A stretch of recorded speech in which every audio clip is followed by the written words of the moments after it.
Awesome. Well, thank you, Sarah, so much for being here with me again. Full disclosure for anybody watching, this is our second attempt at this. I recorded with Sarah a while back, and when I went to go check it out so that I could start editing, it wouldn't play. So I appreciate your willingness to do this all over again. Would you mind introducing yourself for us and yeah, let us know, talk to us about your story. Sure. So I am Sarah Lewis, and I live in Minnesota. I'm a mom of 4 kids, and so as long as I remember, I've loved sugar. Like, my brother would have Halloween candy till like Easter, and mine was gone in like 3 days. And then he'd sell it to me because he knew I'd buy it. And and then I'd like sneak food out of the cupboards, and especially sweet stuff. I don't really sneak like healthy things, but I always felt like something's wrong. Like, I didn't see my friends doing it. And I don't know if they did, it would have been, obviously they probably would have been hiding it too. But I just, like, especially my brothers, I didn't see them like sneaking food and stuff. So it just felt like something was wrong with me. And I was kind of a chunky kid. So I had that, like, I was embarrassed in school because I was bigger than the other kids. And now when I look at pictures, I'm like, I really wasn't that big, but in my mind, it was like, I'm huge. And then when I got into middle school, I hit a growth spurt and I like thinned out, but I still like was constantly thinking about how do I prevent myself from gaining weight. So I was dieting like from middle school all the way till the last few years. And it was just one different diet after another. And I never cut out like sugar or processed foods. It was like Weight Watchers or, low fat, that kind of stuff. And it just, I was still eating sugar and flour like daily. And it was just frustrating because it was like, why am I hungry? I felt hungry all the time. And I'm like, oh. And another kind of weird thing for me, like I was pretty a normal weight for most of my life. And it actually, like, I had talked to a couple counselors, like, I think I have like something with my eating because I was just obsessed with it all the time and like worrying about it. And they're like, well, no, you look fine. You're not fat. And I'm like, no, but you don't understand. Like, I can't stop thinking about it. And I think now there's a lot more awareness around that issue. It's not just like, oh, we look at the outside of you and see you look typical. It's like, what is going on with you and how are you handling your life? Like, how is it affecting your life? So that's exciting to me that there is more awareness. Absolutely. I'm curious to know, like, what was kind of your aha moment that what was going on wasn't working for you, and maybe you needed to try something 180 degrees different than what you had been doing? So I'm kind of a slow learner in this area. I think it was back in 2008. I read the book Potatoes Not Prozac because I was looking to get off of Prozac. And I was like, oh my gosh, like, I think I'm addicted to sugar. And so I kind of dabbled in that. That program is like a step-by-step thing. And with the addict mind that I have, I was like, I'm gonna do all the steps at once and just like knock this out. And it obviously it didn't work well. But it really got me thinking, and had always been in the back of my mind after that, like, it made sense to me that sugar and flour were addictive. And so I'd kind of on and off, like, wouldn't eat it and then did. And then 2015, I was diagnosed with an autoimmune disease, and I had to be on prednisone for about a year and a half, and I gained quite a bit of weight from that. And then it's just like puffy too. And I was like, and it was weird though, because at that time, like, I had grown enough to where I wasn't as worried about like what I looked like. I was like, okay, I don't like this, but it was almost worse when I was thinner, like the obsessiveness, because I was like, well, I gained the weight and I'm still here and people still like me. So it was, that part of it was I don't know, it was cool to like notice that, because I was like, man, like I don't like it, but I'm okay. And then I decided to go on a autoimmune protocol diet, and it's like paleo, kind of a little bit stricter, and then you add in foods, um, like to see how you react to them. And that I felt really good on that, because I wasn't completely off sugar. I think I had like maple syrup sometimes and honey, raisins, which I don't have now, but it had, was dramatically different than what I had been eating.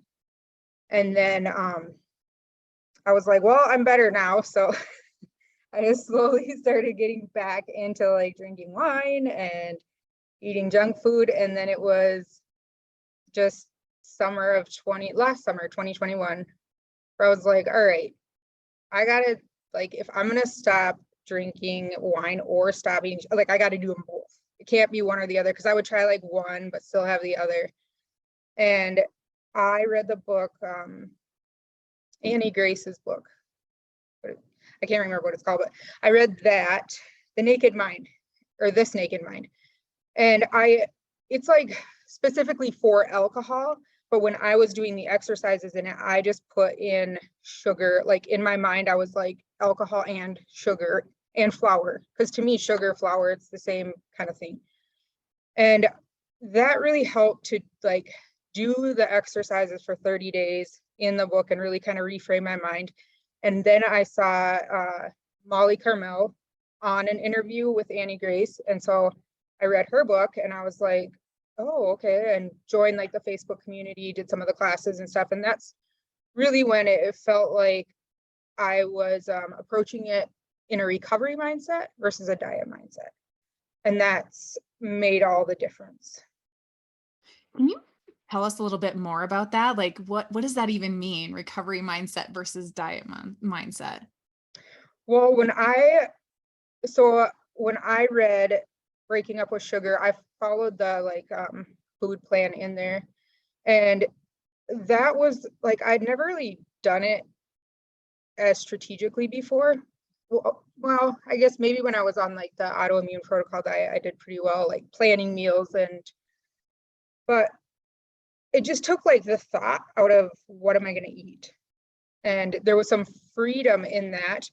And also like just looking at it as why, like what's underneath all of this? I had never thought about like underlying emotional stuff. It was always just like, I can't stick to a diet. And so then it was kind of shifted from like, okay, yeah, it's about food, but there's also all this other stuff that if I want it to be really healing, I need to take care of some of this other stuff too. And being off the flour and sugar helps, like it helps me to be able to focus on those other things, because it's, if I'm in the flour and sugar, I'm just like, my mind is, that's all I think about. And so then it was kind of like, okay, now I can start to actually heal. And it's been hard, like, holy cow. Yeah, absolutely. I mean, healing is no joke. I often tell people like this journey is not for the fearful or the weak, so to speak, that anybody who chooses to walk this journey is a hero in my eyes, because it is painful and it is hard. Mm-hmm. There's a lot that goes into it. So I'm really curious to know, like, after you read the book and you started following this protocol, were you like all in, or did you kind of slowly cut things out? Like, what was your approach to getting off of the sugar, the flour, and the wine, or the alcohol in general? Mm-hmm. Well, I'm definitely like all or nothing perfectionist, black and white thinking. That's it's just how I've been, and it hasn't served me well. But in some ways it does. Like when I started um, the eating protocol or whatever, I was like, all right, I'm doing this. And it was like 66 days to help you gain automaticity. And so I was like, all right, I can do that. And I did, and it was fairly easy for me. And I remember like talking to some other people in the community, and like I had candy and whatever in my house the kids had and my ex-husband, and they're like, how do you deal with that? And I'm like, I don't know, it's not hard. However, just like it's been the last couple of months, I was like starting to get into some sugar and stuff again. And I'm like, ooh, like this is hard to have it around. And it was kind of like I don't know, it was like an aha moment for me. Like, it's not always going to be easy. And also, I think, so like it's been over a year, but at first it was just like, awesome, I'm off the sugar, I feel great. But then it's like all these feelings start coming up because I'm not numbing them with food anymore. It's like, oh my gosh, I am going crazy because I'm feeling all these things. Absolutely. So there's no more sugar, no more flour, no more alcohol, numbing these things or Yep. blunting the effect, whatever that might be. They're starting to come up. And yeah, I mean that it sounds like you said, like, so then there's sugar in the house and it's kind of like it creeps back in. It's like this Mhm. slow kind of like migration back to old coping skills, which just totally makes sense. So what did you do with the sugar? Like, did you get back out of it? Did you get it out of your house? Like, what did you do? Yeah, I did get back out of it. I was like, because it was kind of like I would not have it for a couple days, and then the third day I'd be like, well, I'm just gonna have like a little. That's the worst thing to do because then it's like you never quite get it out of your system. But I mean, I guess I was just like, all right, I'm doing this thing. I got to get through that third day. And once I did, and like the fourth day, I was like, I don't really think about it that much. However, I'm a lot more mindful of when I feel like it's not really that big a deal. That's when I want to reach out and talk to people that have been through this and be like, I'm kind of feeling like I'm not addicted to sugar. Then Yeah. that's when I'm like, just kind of get lax about it. Yeah, so you notice those thoughts show up and you're like, "Oh, this is maybe a bit high risk or dangerous or something." Ask for help Yeah. or Yep. tell somebody.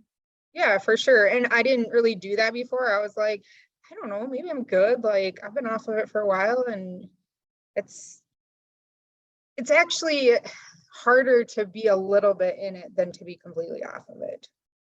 For Yeah. me anyway.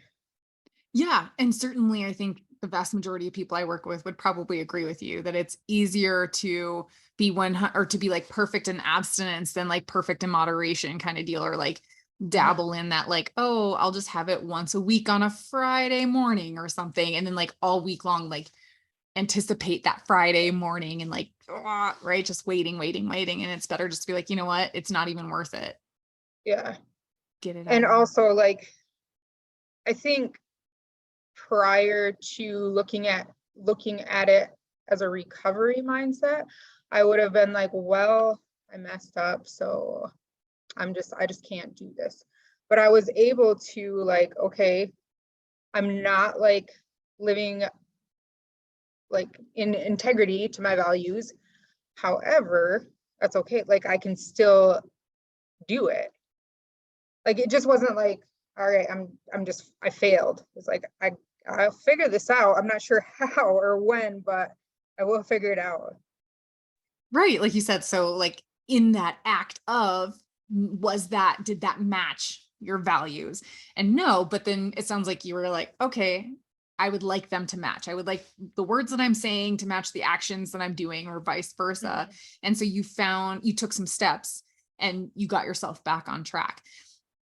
I'm interested to know a little bit too about what is this journey like for you having children? Do you think that having the kids in the house kind of complicates things? Do they eat the same as you?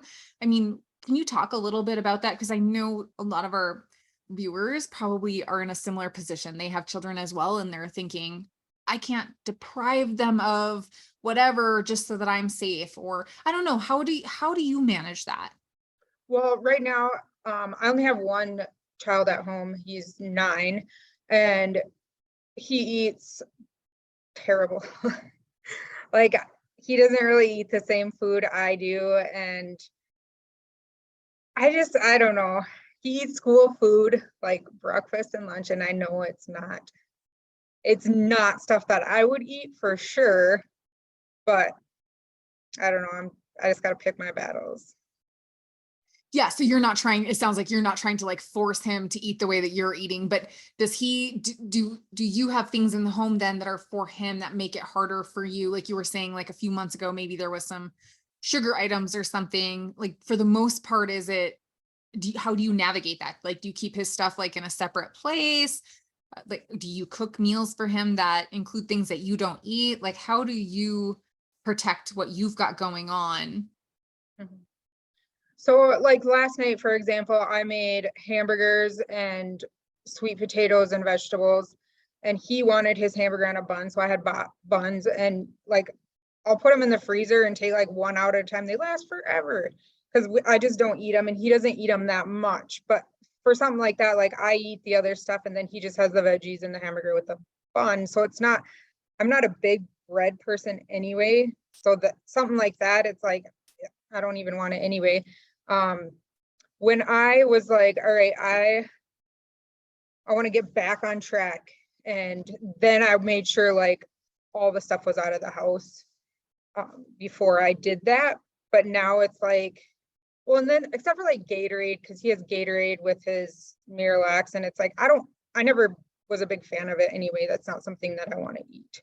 But it was the stuff that like even cereal, like cereal or candy, obviously like chocolate or something. I didn't have anything in there that I would want to eat. And now like, I think we have some Go-Gurts, and I just don't care to have them. But that's because I'm not eating any sugar. It's like, it's not getting triggered. Right. So if you were eating the things that would be like maybe like some of your favorite things when you were in the food, some Mhm. of these other things you're mentioning might be, you know, free passes or something, right? Like you might go for them, but Yeah. because you're not eating those other things that are very activating for you, it's easy for you to say like, I don't need a Go-Gurt or I don't need a Mhm. bun on my burger or whatever it might be. Yeah. And I don't know. It's like, I don't know. I lost my train of thought there. I think I Yeah. could, like, we have candy and stuff at work, like chocolate and whatever. And it's like, I just don't really want it. I had an emergency. It's like that drink, like that powder drink for Yeah. vitamin C. Yep. Hmm. And the next day I was like thinking about eating sugary or like just junk food. And I was like, I wonder if it's from the artificial sweetener or whatever. I don't know, but I was able to just be like, I can ride this through. And it wasn't like super strong or anything, but I'm just trying to be more aware of those little things that pop up too, because sometimes they can like a compilation of those little things. All of a sudden, it's like you're full in. Yeah, absolutely. I find that like the big crises, whatever they may be, are pretty like easy to just say like, well, I'm not eating over this or whatever it might be, but it's like those little things that like add up that finally it's like some for whatever reason, right? We just like it's the straw that breaks the camel's back and we can't really put one finger on any one thing. It's just this combination. And so being aware of those things, like noticing that thought and going, interesting, could it have been from that thing? Well, whether it was or not, it sounds like Mhm. you just chose to like surf the urge or like you said, ride it out and Mhm. it went away and you were no worse for wear. Like you just moved on with your life. Yeah, and but if I like prior to this, if I hadn't been aware, like naming it even is just like, okay, I'm having a craving. And it's like, oh, it's a craving. Like I can deal with a craving rather than just like, what is wrong with me? And why am I feeling like this? And then it's like, then you want to just like soothe all the more. Right. Yeah. Believing there's something wrong with me or I'm broken or I'm the only one who thinks like this. And yeah, absolutely. So to be able to name it and know like, oh yeah, there are other people out there who have this. Otherwise we wouldn't have this label to go along with this phenomenon. And there are things I can do. Mhm. Yeah, for sure. Yeah. So can you talk about, so now that you're like on the other side of like that initial detox, kind of all that chaos that it sounds like maybe was occurring. before, trying, the protocol that's in Molly's book, whatever. What is life like now? Like, have you noticed any differences in relationships, or like how you show up as a teacher or as a mom? Yeah, how are the mood swings and the depression and anxiety, that kind of thing? Like, are they different? My life is dramatically different, and I don't know how much of it attributes to like not eating flour and sugar, and also just having that desire to grow spiritually and emotionally and stuff. But yeah, there's been like a huge shift since when I like got serious about the healing part of it. And I can't say it's been like fun all the time, but it's so necessary. Man, I just can't believe how much I like stuffed emotions, and I'm starting to get like more comfortable in sitting in the uncomfortable emotions, but it takes practice, and like that's been a huge thing for me. So then when I'm more, I guess, authentic and like even with myself, like, okay, I'm feeling these things. If I'm authentic about it, then my relationships with other people are a lot more authentic, and like we can connect on a deeper level than I could before. And I think the self-esteem too, like I'm being the person I want to be as far as like how I'm eating and stuff. And so I feel good about that. It's like, yeah, like I don't want to be back in that. And when I'm not, then it's like a loving act for yourself. And so, when I'm able to love myself in that way, it helps me to love others.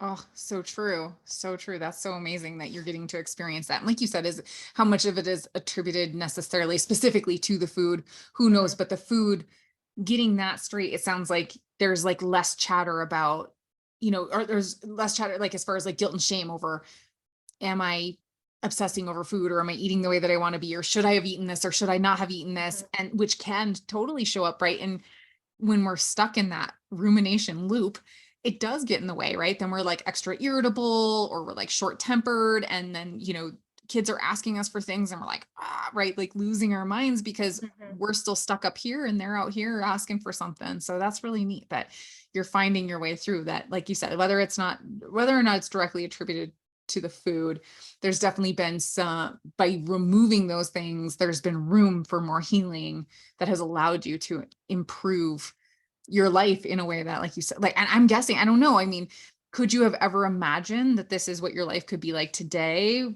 a year ago, 2 years ago? No, I don't think so. And like when you said like removing it, it just made me think like, honestly, yeah, I don't think I would have gotten to the depth of the healing that I have had I not with the flour and sugar. And like that's just the thing that's just right in front of you, so you just can't get any farther. So yeah, that is a big deal. And then like now that I have other, like I've developed and discovered other tools for like emotion regulation and stuff. I think like when I did get back in the sugar, it wasn't as like debilitating because I had other tools too. And so that, like I wouldn't, if I wouldn't have had them if I hadn't been able to see that. So that, yeah, that's really interesting. Yeah, absolutely. It is. It's kind of neat how healing works. Like you said, Mhm. you wouldn't necessarily call it fun, and it certainly hasn't been linear, but it's really neat when we can like kind of look back and go, oh yeah, like I never would have thought that a year ago, 2 years ago, that it could be like this, even if it Yeah. has been painful along the way. Hmm. Yeah, for one reason or another. Are there things that you do on the daily or even like weekly to kind of protect what you've got going on? Like, do you plan your food? Do you talk to others like regularly? Are you part of Molly's like Facebook group? Like, what are some things that you do to keep doing what you're doing? I'm on the Facebook group and I always read like posts every day of other people and, like comment or like them or whatever. I don't always post. Sometimes I do, sometimes I don't. But I plan my meals pretty well. I'm not a picky eater. Like I eat the same thing all week and I'm I just eat like plain food and it's fine for me. Like yesterday I made a bunch, like did batch cooking pretty much. And then now I have like 12 meals or whatever. And then I just throw some in the freezer. But for me, it's like, okay, a protein, a carbohydrate, and some vegetables, and whatever for a carbohydrate, the things that work for me. And it makes it pretty easy. I eat kind of the same things and I'm not like, it's food. Right. I think, and when we were talking last time, I think, and maybe I'm getting it wrong, but do you do like a 6-week Yeah. plan Yeah. on rotation? Yeah. Yeah. How Yeah, did and you? sometimes like I'll do a week and I end up having way more food than I thought. And so, I'll stick it in the freezer. And then sometimes I'm like, well, I don't really have to buy much this week because I have all this extra food. It's not like, super rigid, or else I'll just be like, I'm just going to kind of wing it this week. But I've been doing it long enough and I've cooked for a long time that it's not hard for me. It's like I do frozen vegetables and, I like fresh stuff, but I'm fine like easy, fast. Like cook some chicken breasts, put some rice in the rice cooker, and have some vegetables in the microwave. And then you have a healthy meal. Yeah, absolutely. And I take it, I mean, my impression is that if you want to get a bit fancier, you could, because you don't seem to really mind the task of cooking, where some people really do. They really struggle with, meal prep ahead of time just because they hate the idea of like standing over the stove. Do you find that like batch cooking or prepping ahead of time is helpful for that, or does it make a difference to you? Yeah, I don't like to cook every day. I don't know. I don't like to cook that much. I can do it and I don't mind it, but it's not like, ooh, this is something I love to do. I used to love to bake, but I don't do that anymore. And I'm just like, sometimes I'll like get a recipe that I really like that takes a bit more time or whatever, but I always make enough of it so I can eat it for a few days. I'm like, I'm not gonna make 2 servings for me and my son, and then like I'm gonna make enough to where I don't have to cook for the next 3 days. Right. If it's an elaborate enough recipe and it's only going to make two, absolutely, like double, triple it, and then freeze Yeah. it if you want to, for like you were saying, like you don't have to eat it right then. You don't even have to eat it the rest of the week. Just throw it in the freezer because you've already put that time, you're putting that time and energy into standing there in the kitchen anyway. Like Mhm. do something to that. That's a great point, because I know that it can become tedious for people. And I think that's where then we slip back into like fast food, like, oh, how easy Mhm. it is to just go through the drive-through or have something delivered to the house, where, some of these, I mean, it sounds like you don't spend a whole lot of time, like you try to keep it as simple as possible. I mean, you're working, you're a parent, Mhm. all of these different things. You don't necessarily have hours upon hours to spend in the kitchen each week either. Yeah. Yeah, for Yeah, it's sure. pretty minimal. And I guess one good thing about like being super poor for so long, like we didn't eat out ever. Like we made all our stuff at home. And so I'm used to it and I don't have to think a lot to cook something. Like you do something a long time. So it's like I can listen to a podcast or whatever or my book and just cook up my meals. It's not a big deal. But if someone's first learning, then and like planning and whatever, it does take quite a bit of energy and time. And I can see how that would be like frustrating, especially if they don't like it. Yeah, but it also sounds like, I don't know about you, but I know for me, like when I was eating all of those other things, I was eating like the same, probably like 5 to 8 things, Mhm. on rotation anyway. So it's like find those 5 to 8 things you like now, right? And just Yep. put them into the rotation. And like you said, make enough so there's some leftovers, whether you want to eat them during the rest of the week or not. You can always put them in the freezer and then they're there for next week or whatever it might be, that it doesn't have to be an elaborate recipe every night. It doesn't have to take a lot of time. And I think like your taste buds kind of change too. If after Mhm. you're not eating processed food as much, like the plainer foods taste good. But if you're getting like so much sodium and so much sugar in the processed foods, they're not going to taste that great. And then it's just, if you're not like, I don't know, when I'm not thinking about eating food, even for like the taste of it, like it tastes fine too. Like I don't really eat my food and I'm like, ugh, this is disgusting. Like it's good. But it's not like, oh my gosh, I just can't wait to eat my meal. It's like it's a meal. There's just like a neutrality around it that there didn't used to be.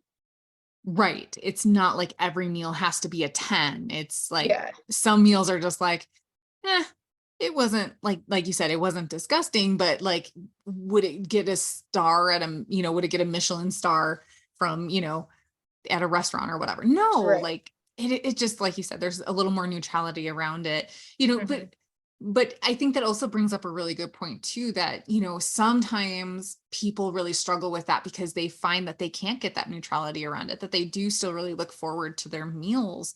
Have you found that you look forward to certain meals or certain things in your rotation? Yeah, my boyfriend loves to cook and he's a great chef. And he's really good about making sure that he cooks so I can eat it.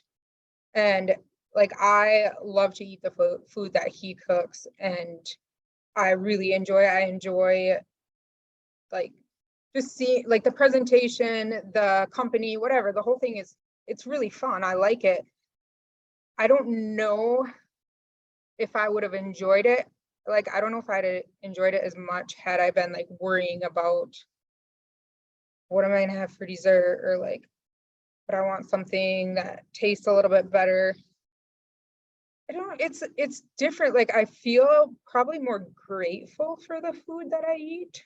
Like as far as this is a nourishment for my body. And also like thinking about where it came from and like everybody that's involved in getting this food to my table. And it just makes me look at it in a bigger perspective of like all the connectedness with other people and stuff. And I don't know, it's really cool. Yeah, I mean, it almost sounds, as you're describing it, it almost sounds more like a spiritual Yeah. event than just I'm driving through the whatever drive through and eating as I'm driving and like getting mad because people are cutting me off and I'm trying, whatever it might be. It really sounds like you're way more present. And I don't eat like that all the time. Like there's times where I'm just like cramming my food in, because I'm busy. But it has helped just to like occasionally take that mindset and like, there's a lot of people that's involved in this, and like I'm not starving. Like I'm lucky to have the food that nourishes my body. And also I think like taking the shame out of eating, even with the diet mindset, I don't know if there's really any time that I ate and was like, oh, this is loving for my body. It was like, am I doing the right thing? Like that perfectionist thing. And okay, I did the right thing, but it wasn't like, this is really good for my body. Yeah, that's such a good point, right? When we're so worried about the number on the scale or like whatever latest research article has come out, like eggs are good for us, eggs are bad for us, or kale's a superfood, or it's like full of oxalates or whatever it might be, right? There's all that, like you said, that chatter of just, and then it's like, oh, am I making the right decision? Am I going to like gain weight now? I messed up versus just being, like you said, present and like really taking it in and thinking about who and what were involved in order to have, and like you said, that loving, like, oh man, this is a loving decision I'm making for myself to do this. It's nourishing mind, body, and soul Mm-hmm. when we're doing that. So awesome. Well, before you go, and I just appreciate your time yet again, Sarah, but before you go, would you be willing to share with us what maybe you needed to hear when you were first starting this journey? Oh, I really wish I would have looked at it in a more recovery mindset from the beginning, not like a food mindset. Like, I don't know, it's just, I think that would have helped kind of take some of the shame out of it. Like, wait a second, I want to heal, not I want to get this diet right. Like, there's just such a mindset change between those two, like healing and then, you know, losing weight or whatever. Because I honestly, like, I don't like, I feel like I'm at a healthy size, I'm comfortable, and I don't care what the number is as long as I'm being the person I want to be around the food, you know? Yeah, so true. That's such a good message. Like, just look at this from a recovery standpoint instead of, oh, how can I get this diet perfect? This is the one that I'm going to lose Mhm. the weight or it's going to make me happy or whatever it might be. Because the truth is, it sounds like your happiness, your joy, whatever has been found more through the process that hasn't always been fun. Yeah. But here you are. And there are times when it's like, yeah, I eat microwave popcorn and it's not one little serving, but it's like, so every once in a while, oh well. I just, I try to be aware of like, hey, am I doing this every night? What's going on here? But I'm not gonna like, oh, I can never have that, or I'm gonna have an apple when I don't normally have one if I'm out in an orchard. So like, I want to live too. Yeah, absolutely. Absolutely. Oh, I love that so much. Just you have a powerful message of like recovery and like you said, and to live too, and to balance that with like, I'm a human being and I can have grace for myself and for others, and we can find a way through and it doesn't have to be perfect. Yeah, and it's taken a lot of work because like going from the perfectionist mindset to giving myself grace, it's like it's taken a while and it's taken a lot of reframing and didn't just happen overnight, but it's awesome because you can do it, like any little shift you can make in your thinking is good. Like even, one time during the day, if you're not shaming yourself or even aware of it, like, oh, I can see I'm shaming myself. Like just even that awareness helps to kind of turn and shift your mindset. Yeah, absolutely. Awesome. Well, thank you again, Sarah, so much for your time yet Welcome. again. And I wish you well. And yeah, keep in touch. All right, sounds good. Thank Thank you. you. If you like what you heard today, please remember to like, comment, share, and subscribe. Thank you for watching.